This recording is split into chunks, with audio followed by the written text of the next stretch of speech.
خو محسن بھائی ته چې کوم د منصره پښتو اکیډمي شروع کړې ده په خپله سیمه کې دغته د هغه نن چې کومه سالګرده ده یو کال یې مکمل شولو ډېر مبارکي د اکرام احمد د طرفه یې دغه قبوله کړي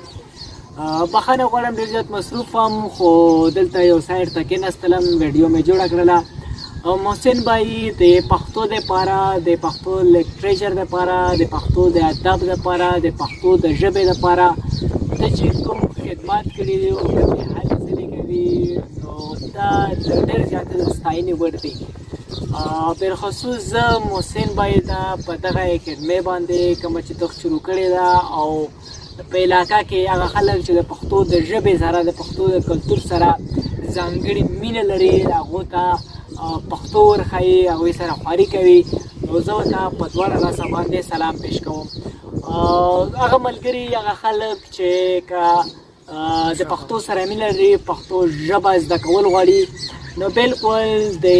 منصره پښتو اکیډمۍ په نوم باندې د یوټیوب پیج د فیسبوک پیج هم شته دی چې په کومه کې محسن بھائی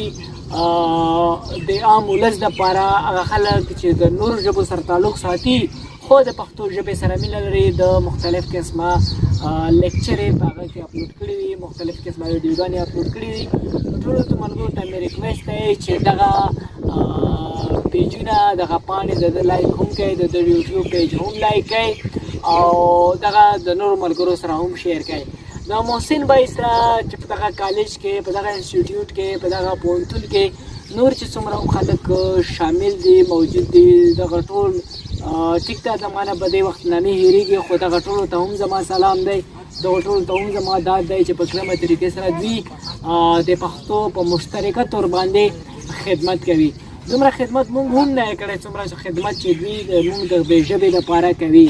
نو زما د طرفه د اکرام احمد د طرفه د پیام خیبر ټیم